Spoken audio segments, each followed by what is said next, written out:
हिंदुस्तान यानी कि भारत, यानी कि इंडिया, यानी कि हमारा अपना देश, जिसमें हर धर्म, हर क्षेत्र, हर भाषा, हर कल्चर और हर रंग के लोग एक साथ सदियों से रहते आए हैं और आज भी सभी लोग एक दूसरे के साथ सह अस्तित्व में रहना चाहते हैं। यानी कि इस देश का हर नागरिक अपने से अलग पहचान रखने वाले हर दूसरे नागरिक के साथ उसके अलग अस्तित्व से बिना किसी दिक्कत के साथ रहना चाहता है। बल्कि मुझे कहना चाहिए कि हम सब आज तक ऐसे ही रहते आए हैं। जैसे कि मैंने पहले 2 एपिसोड्स में डिस्कस किया था कि मुस्लिमों के दुश्मन कौन है, और साथ ही साथ ये भी डिस्कस किया था कि आखिर हिंदुओं के भी असली दुश्मन कौन है। इन एपिसोड्स में हमने जाना था कि मुस्लिमों के और हिंदुओं के असली दुश्मन दूसरे धर्मों में नहीं है, बल्कि उनके अपने ही धर्मों में उनके असली दुश्मन मौजूद हैं, और वो लोग सिर्फ मुस्लिमों और हिंदुओं को बेवकूफ़ बनाकर सत्ता की या तो दलाली कर रहे हैं या फिर खुद सत्ता का सुख भोग रहे हैं। ये इस पूरी सीरीज का तीसरा और आखिरी एपिसोड है। मैं यहाँ पर ये नहीं कह रहा हूँ कि ऐसी वीडियोस इस चैनल पर और नहीं आएंगी, बल्कि मेरे कहने का मतलब है कि हम और दूसरे सोशल इश्यूज को लेकर और नई नई वीडियोस लेकर आएंगे। हम ऐसे और बहुत टॉपिक्स को डिस्कस करेंगे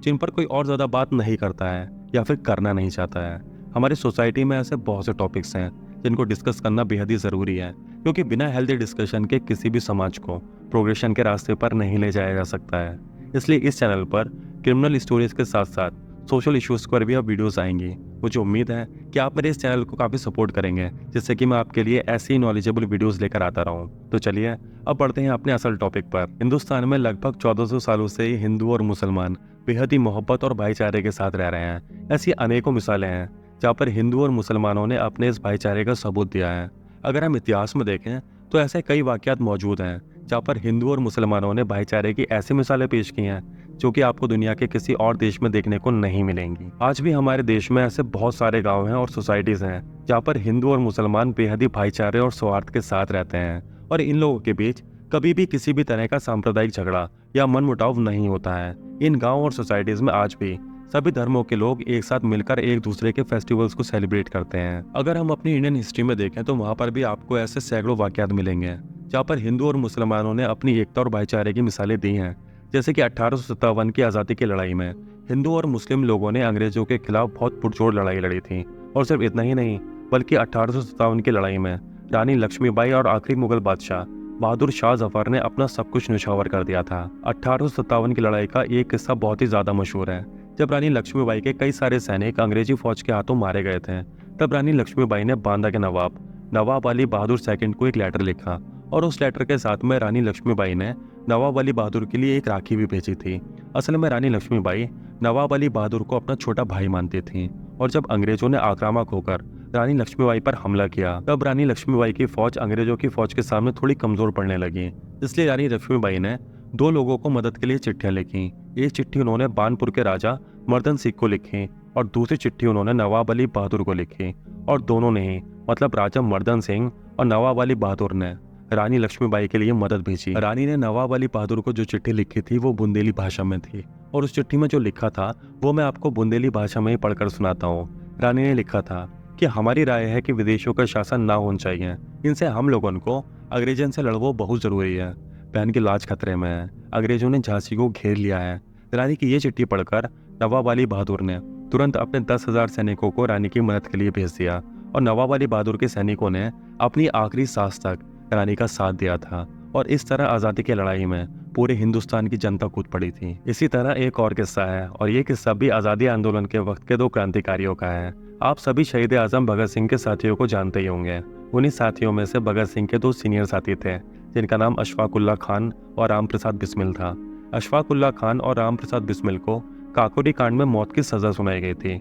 और दोनों को एक साथ ही फांसी दी गई थी। अशफाक उल्लाह खान और राम प्रसाद बिस्मिल क्रांतिकारी संगठन HRA के मेंबर होने के नाते एक दूसरे के साथी तो थे ही, लेकिन इसी के साथ ये दोनों एक दूसरे के पक्के दोस्त भी थे, और ये दोनों ज्यादातर एक दूसरे के साथ ही सभी कामों को अंजाम भी दिया करते थे। ऐसे ही एक दिन अशफाक उल्लाह खान अपने रूम में बैठकर बिरयानी खा रहे थे। तभी राम प्रसाद बिस्मिल कमरे के अंदर आए, और जब उन्होंने अशफाक उल्लाह खान को बिरयानी खाते हुए देखा तो उन्होंने कहा कि अशफाक, आज तुम अकेले अकेले बिरयानी खा रहे हो। तो अशफाक उल्लाह खान ने राम प्रसाद बिस्मिल से कहा कि पंडित जी, तुम तो शुशाकारी हो और इस बिरयानी में गोश्त पड़ा हुआ है, इसलिए मैंने तुम्हें बिरयानी खाने के लिए नहीं पूछा। तो इसके जवाब में राम प्रसाद बिस्मिल ने अशफाक उल्लाह खान से कहा कि ठीक है, तुम गोश्त खा लो और चावल मेरे लिए छोड़ देना। आप खुद देखिए कि एक तरफ अशफाक उल्लाह खान थे जो कि पक्के मुसलमान थे और दूसरी तरफ राम प्रसाद बिस्मिल थे जो कि पक्के हिंदू थे। लेकिन इसके बावजूद भी दोनों के बीच में कितना ज़्यादा प्यार था कि वो एक दूसरे के साथ खाना बिना किसी छुआछूत के खाया करते थे। और आज का एक समय है जब गोमांस के शक में किसी को भी पीट पीट कर मौत के घाट उतार दिया जाता है। हमारा इतिहास भाईचारे की ऐसी हजारों घटनाओं से भरा हुआ है, लेकिन हमारी आज तक की सरकारों ने और मीडिया ने हमें सिर्फ इतिहास की गिनौनी बातें ही बताई हैं और इसमें भी इतिहास को बहुत ही ज़्यादा मैनिपुलेट करके हमारे सामने रखा जाता है। मैंने अभी तक आपको जो कुछ भी कम्युनल टॉलरेंस और ब्रदरहुड के बारे में बताया है उसका मूल उद्देश्य यह है कि हम इतिहास से सीखें कि हमारे पूर्वज कितने प्यार के साथ रहा करते थे और उन्होंने सरकारों की गलत नीतियों का एक साथ मिलकर विरोध किया था, यहाँ तक कि उन्होंने एक साथ अपनी कुर्बानियां भी दी थी। वहीं अगर हम मौजूदा हिंदुस्तान की बात करें तो आज हिंदुस्तान को कई हिस्सों में बांट दिया गया है। मैं यहाँ पर किसी फिजिकल डिवीजन की बात नहीं कर रहा हूँ, बल्कि मैं यहाँ पर आइडियोलॉजिकल डिवीजन की बात कर रहा हूँ। हम सब जानते हैं कि हमारा देश एक ऐसा देश है जहाँ पर हर 10 किलोमीटर पर भाषा और कल्चर बदल जाते हैं। लोगों के बोलने का, कपड़े पहनने का और खाने पीने का ढंग बदल जाता है। और ऐसे डाइवर्सिफाइड देश में लोगों को उनकी डाइवर्सिटी के अकॉर्डिंग ट्रीट करने के बजाय हमारे रिजाइम और उनके पिट्ठू सभी लोगों पर एक ही तरह की संस्कृति, भाषा, सोच और कल्चर थोपने की लगातार कोशिश कर रहे हैं। असल में ये सब करने के पीछे एक बेहद ही खतरनाक मोटिव है और उस मोटिव को पूरा करने के लिए हमारी सरकारों द्वारा डिवाइड एंड रूल का ये खतरनाक खेल खेला जा रहा है। सरकारों के असल मकसद को समझने के लिए हमें पहले अपने देश की व्यवस्था को थोड़ा सा समझना होगा। आज़ादी से पहले हमारा देश एक उपनिवेशिक मुल्क था, मतलब हमारे देश में ब्रिटिशर्स ने अपना इन्वेस्टमेंट और राज किया था और उस इन्वेस्टमेंट और शासन से उन्होंने कई हजार करोड़ का मुनाफा हमारे मुल्क के रिसोर्सेज को ट्रेड करके कमाया था। जब हमारा देश आज़ाद हुआ था तब नए नए आज़ाद हिंदुस्तान के पास व्यवस्था चलाने के 2 ऑप्शन थे। एक ऑप्शन था समाजवादी व्यवस्था को अपनाना, यानी कि उस व्यवस्था को अपनाना जो कि एक वक्त रूस में थी, इसमें प्राइवेट प्रॉपर्टी और प्रॉफिट नाम का कोई भी कॉन्सेप्ट समाज में नहीं होता है, बल्कि देश के नागरिकों की पूरी जिम्मेदारी सरकार की या फिर स्टेट की होती है। नागरिकों को रोजगार देने से लेकर उन्हें शिक्षा और चिकित्सा देने तक की पूरी जिम्मेदारी स्टेट की होती है और जो प्रोडक्शन के साधन होते हैं उस पर ऑनरशिप का अधिकार पूरे समाज का होता है, ना कि किसी एक इंसान का। अगर मैं शॉर्ट में कहूँ तो समाजवादी व्यवस्था का सीधा मतलब होता है एबोलिशन ऑफ प्राइवेट प्रॉपर्टी, यानी कि कोई भी इंसान मजदूरों की मेहनत से किए गए प्रोडक्शन को बेचकर अरबपति नहीं बन सकता है। समाजवादी व्यवस्था के समर्थन में शहीद आजम भगत सिंह थे और उनके साथ में चंद्रशेखर आजाद, नेताजी सुभाष चंद्र बोस, शिव कुमार, बटुकेश्वर दत्त और भी कई ऐसे रेवोल्यूशनरी लीडर्स हैं जो हिंदुस्तान को आज़ादी के बाद एक सोशलिस्ट स्टेट में कन्वर्ट होते हुए देखना चाहते थे। बट अनफॉर्चुनेटली एक एक करके इनमें से ज़्यादा क्रांतिकारी शहीद हो गए और बहुत से क्रांतिकारी आज़ादी के बाद जेल से छूटे, जिसका रिजल्ट ये हुआ कि हमारा देश एक पूंजीवादी देश बन गया। इसलिए अब हमें पूंजीवाद को भी थोड़ा सा समझ लेना चाहिए। असल में पूंजीवादी व्यवस्था या फिर कैपिटलिज्म एक ऐसा सिस्टम है जिसमें हर चीज़ पूंजी आधारित होती है, यानी कि एक आदमी जिसके पास पूंजी होती है वो अपनी पूंजी इन्वेस्ट करता है और उस पूंजी को इन्वेस्ट करने के बाद वो शख्स लेबर के द्वारा किए गए काम से जो प्रोडक्ट पाता है उसको मार्केट में बेचकर मुनाफा कमाता है। इस पूरे प्रोसेस में जो मुनाफा होता है वो असल में मजदूरों की असली मेहनत होती है, जिसको मालिक मजदूरों को ना देकर अपनी जेब में डाल लेता है और मजदूरों को जीने लायक मजदूरी देकर वो उनको चलता करता है, जिस वजह से मार्केट में जो प्रोडक्ट मिलता है उसकी कीमत मजदूरों को मिलने वाली मजदूरी से कहीं ज़्यादा होती है और मजदूर उस प्रोडक्ट को खरीद नहीं पाता है क्योंकि कम मजदूरी मिलने की वजह से उसकी परचेजिंग पावर काफ़ी कम हो जाती है। अब इकोनॉमिक्स का एक बेसिक सा रूल है कि जो इंसान प्रोडक्शन करने के प्रोसेस में पार्टिसिपेट करता है असल में वही शख्स मार्केट में बायर भी होता है, यानी कि खरीदार भी होता है। और जब खरीदार की खरीद क्षमता कम हो जाती है तो मार्केट में सप्लाई के अकॉर्डिंग डिमांड कम हो जाती है, जिस वजह से मार्केट में प्रोडक्ट तो बड़े पैमाने पर भरे रहते हैं लेकिन उनको खरीदने वाला कोई खास बड़ा तबका नहीं होता है और इसी सिचुएशन को बोला जाता है पूंजीवादी संकट। जब ये पूंजीवादी संकट एक देश में आता है तब उस देश के बड़े बड़े पूंजीपति उस देश की सरकार पर पब्लिक सेक्टर की कंपनियों को उन्हें बेच देने के लिए दबाव बनाते हैं और उस पर्टिकुलर देश की सरकारें वो पब्लिक सेक्टर यूनिट्स बड़े ही प्यार के साथ उन पूंजीपतियों को बड़े सस्ते में बेच भी देती हैं, जिनसे वो पूंजीपति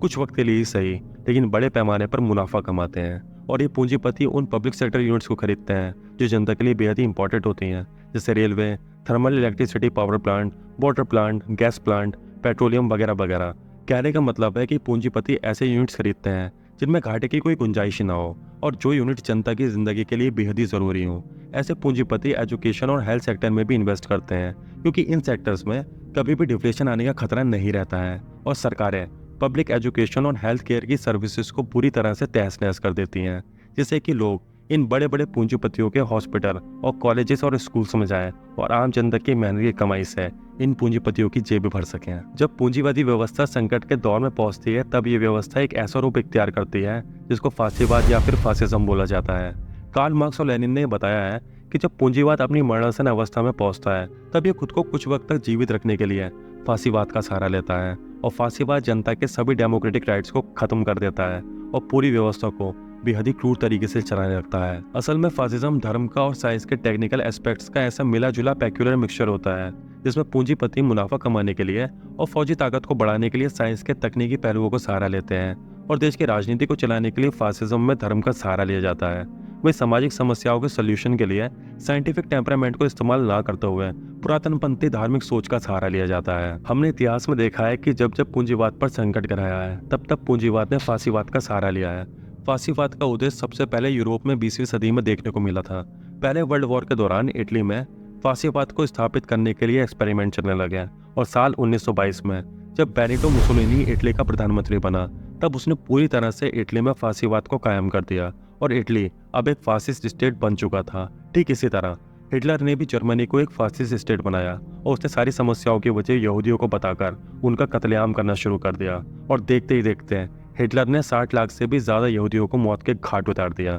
इस पूरे घटनाक्रम में यह बात चौंकाने वाली नहीं थी कि हिटलर ने 60 लाख से भी ज्यादा यहूदियों को मौत के घाट उतार दिया, बल्कि चौंकाने वाली बात यह थी कि कैसे हिटलर ने जर्मनी की पूरी जनता को कन्विंस कर लिया था कि जर्मनी की प्रोग्रेस के लिए यहूदियों का मरना जरूरी है। और ये बात हमें अपने देश के परिप्रेक्ष्य में भी जानी पहचानी सी लगती है क्योंकि हमारे देश में एक खास तबके को देश के लिए खतरा बताया जाता है। इस वक्त अगर हम अपने देश हिंदुस्तान की बात करें तो हिंदुस्तान में पूंजीवाद तब आया था जब पूंजीवाद विश्व स्तर पर संकट के दौर में पहुंच गया था और इस पूंजीवादी संकट से उबरने के लिए पूरी दुनिया के पूंजीवादी देशों ने दो महायुद्ध कर लिए थे, लेकिन इसके बावजूद भी ये पूंजीवादी संकट टाला नहीं जा सका। और ऐसी स्थिति में जब पूंजीवाद हिंदुस्तान में आया तो ये अपना प्रगतिशील कैरेक्टर खो चुका था और ये पूरी तरह से रिएक्शनरी बन चुका था, जिस वजह से हिंदुस्तान के आम लोगों की जिंदगी को अपलिफ्ट करने की जगह पूंजीवाद ने अमीर और गरीब के बीच की खाई को और भी ज्यादा गहरा करना शुरू कर दिया, जिसका असर ये हुआ कि अमीर और भी अमीर होता गया और गरीब और भी गरीब होता गया। इसी पूंजीवादी संकट से पूंजीपतियों को बचाने के लिए हिंदुस्तान की अब तक की सरकारों ने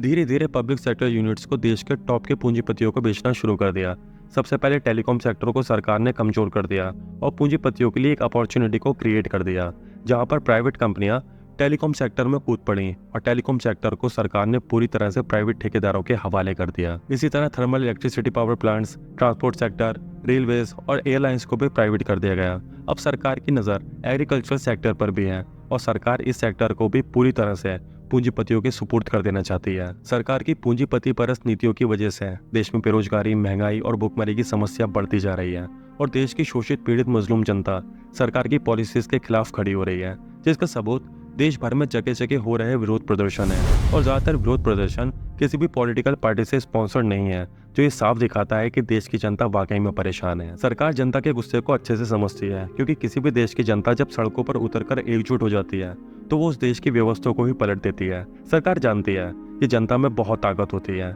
इसलिए जनता का ध्यान ऐसे मुद्दों में लगाना जरूरी है जिनसे जनता के इस गुस्से को किसी तरह डाइवर्ट किया जा सके, जहाँ पर सरकार को किसी भी तरह का खतरा ना हो, बल्कि सरकार को उन सबसे फायदा ही मिले। इसलिए सरकार ने फासिस्ट पॉलिसी को देश में लागू करने का फैसला किया और देश में सबसे पहले फासिज्म का एक्सपेरिमेंट इमरजेंसी के रूप में साल 1977 में इंदिरा गांधी के द्वारा किया गया था, जहाँ पर लोकतंत्र की हर आवाज को दबाने की कोशिश की गई थी, अपोजिशन को पूरी तरह से चुप करवाने की कोशिश की गई थी और देश की जनता के लोकतांत्रिक अधिकारों का हनन किया गया था। लेकिन उस वक्त भी देश में कुछ ऐसी ऑटोनोमस गवर्नमेंट ऑर्गेनाइजेशंस मौजूद थी जिन्होंने कुछ हद तक ही सही लेकिन इस फासिस्ट एक्सपेरिमेंट के खिलाफ लड़ाई लड़ी थी। लेकिन मौजूदा वक्त में हम लोग एक ऐसे दौर से गुजर रहे हैं जहाँ पर देश के अंदर एक ऐसा माहौल बना दिया गया है जो कि इमरजेंसी से भी ज्यादा घातक है और जितनी भी ऑटोनोमस गवर्नमेंट बॉडीज हैं उनको पूरी तरह से या तो खरीद लिया गया है या फिर सरकार ने उन बॉडीज को अपने कंट्रोल में ले लिया है। और अब जो मौजूदा फासिस्ट रिजाइम है उसका मोटिव पूरी तरह से देश पर एक डेमोक्रेटिक डिक्टेटरशिप को लागू करने का है,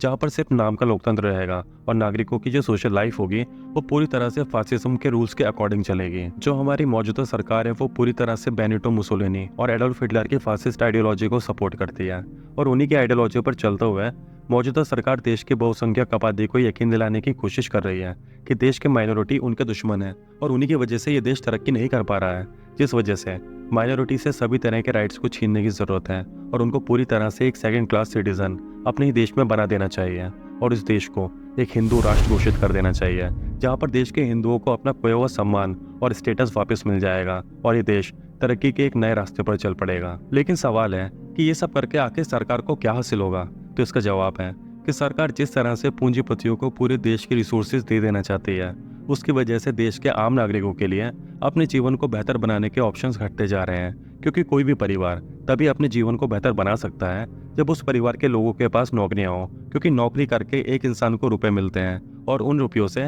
इंसान अपनी ज़रूरत की चीज़ें खरीदता है और जब वो रुपया मार्केट में सर्कुलेशन में आता है तब और लोगों को उस रुपये से बेनिफिट मिलता है और इस तरह धीरे धीरे इकोनॉमी ग्रो होती है। लेकिन जब रोजगार के अवसर खत्म हो जाते हैं तब एक इंसान को नौकरी ना मिल पाने का मतलब होता है कि उसके रुपये से जिन और लोगों को काम मिल सकता था वो काम अब उन्हें नहीं मिलेगा, जिस वजह से देश के अंदर बहुत तेजी से बेरोजगारी बढ़ती जा रही है और सरकार दिन ब दिन जरूरत की सभी चीज़ों को महंगा करती जा रही है, जिस वजह से एक तरफ तो इंसान बेरोजगार घूम रहा है और दूसरी तरफ वो इंसान इतनी महंगाई में अपनी ज़रूरत की चीज़ें भी अफोर्ड नहीं कर पा रहा है और देश की जनता बहुत तेज़ी से भुखमरी की तरफ बढ़ रही है और देश की जनता के अंदर इन सब वजहों से बहुत ही ज़्यादा असंतोष पनपता जा रहा है और जनता के इस असंतोष से सरकार को बहुत ही ज़्यादा खतरा है। इसलिए ये सरकार देश की बहुसंख्यक जनता को, जो कि हिंदू है, उसको एक ऐसा दुश्मन दिखा रही है जिसको देखने के बाद देश की एक बड़ी आबादी का ध्यान मूल मुद्दों से भटककर पूरी तरह से धार्मिक नफरत के नशे में डूब जाए और सरकार जनता को धर्म का चश्मा पहनाकर उनकी जेब में मौजूद आखिरी रुपए को भी निकाल ले और उन रुपयों को अपने पूंजीपति मालिकों को दे दें। मौजूदा सरकार देश के हिंदुओं को और मुसलमानों को यह एहसास दिलाने की कोशिश कर रही है कि हिंदुओं के हक अलग हैं और मुसलमानों के हक अलग हैं, लेकिन हकीकत तो यह है कि सरकारी दुश्वारियां जनता के हर तबके के साथ हैं और इस सिचुएशन के ऊपर नेताजी सुभाष चंद्र बोस ने अपने बहुत ही अच्छे विचार रखे थे। उन्होंने कहा था कि वो लोग एक नंबर के झूठे और मक्कार हैं जो ये कहते हैं कि हिंदू और मुसलमानों के हक अलग हैं, क्योंकि बेरोजगारी की समस्या दोनों ही धर्मों के लोगों के साथ है, महंगाई का असर दोनों ही धर्मों के लोगों के ऊपर पड़ता है और सरकार की गलत नीतियों का असर भी दोनों ही धर्मों के लोगों के ऊपर पड़ता है और जब सरकारी शोषण अपना सर उठाता है तब उसकी दुश्वारियां दोनों ही धर्मों के लोगों को झेलनी पड़ती हैं। इसमें कोई दो राय नहीं है कि किसी भी देश की जनता का हक उसी देश में मौजूद अलग अलग संप्रदायों के हिसाब से अलग अलग नहीं होता है, बल्कि पूरी जनता का हक समान होता है और देश के अंदर जो समस्याएं होती हैं वो भी देश की जनता के सभी तबकों के लिए समान रूप से काम करती हैं। हमें बताया जाता है कि हमारे दुश्मन हिंदू हैं, हमारे दुश्मन मुसलमान हैं, हमारे दुश्मन सिख, ईसाई और दलित हैं, लेकिन मेरे दोस्त हकीकत तो यही है कि कोई भी किसी का दुश्मन नहीं है, बल्कि सबके सभी शोषित और पीड़ित हैं। हम सभी लोग इंसानों के बच्चे हैं और हम सभी का डीएनए एक दूसरे से 99.98% मैच करता है, जिसका सीधा जवाब यह है कि हम सभी एक ही कॉमन एंसेस्ट्री से आते हैं, यानी कि हम सबके पूर्वज एक ही हैं। और जब ये हवा, ये धूप और ये पानी की बूंदें सभी लोगों पर समान रूप से पड़ती हैं और ये किसी भी इंसान से धर्म, रंग, क्षेत्र और जाति के नाम पर भेदभाव नहीं करती हैं, तो फिर हम कौन होते हैं धर्म, रंग, क्षेत्र और जाति के नाम पर एक दूसरे से भेदभाव करने वाले हैं? हमें एक बात अच्छे से समझनी होगी कि हम सब लोग मेहनतकश लोग हैं और हम सभी अपने जीवन को अच्छे से शांति के साथ जीना चाहते हैं, लेकिन शोषण पर आधारित ये पूंजीवादी व्यवस्था हमें शांति से रहने नहीं देना चाहती है। इसलिए ये व्यवस्था हमें लूटने के लिए और पूरी तरह से बर्बाद करने के लिए एक दूसरे से लड़वाती है, जिससे कि हम अपनी मूल समस्याओं को भूलकर एक दूसरे को ही अपनी समस्या मान बैठें। मैं उम्मीद करता हूँ कि बहुत जल्द हम अपनी समस्याओं के अस्तित्व को समझेंगे और एक कोशिश करेंगे कि शोषण पर आधारित ये व्यवस्था जल्द से जल्द खत्म हो और साथ ही साथ इस व्यवस्था की जो मैनेजर ये पार्टियां हैं ये भी इसी के साथ खत्म हो। आई होप आज की वीडियो आपको पसंद आई होगी। इसी के साथ आज की वीडियो यहीं पर खत्म होती है। अब आपसे मुलाकात होती है अगली वीडियो के साथ। तब तक के लिए बी हैप्पी, बी विजिलेंट।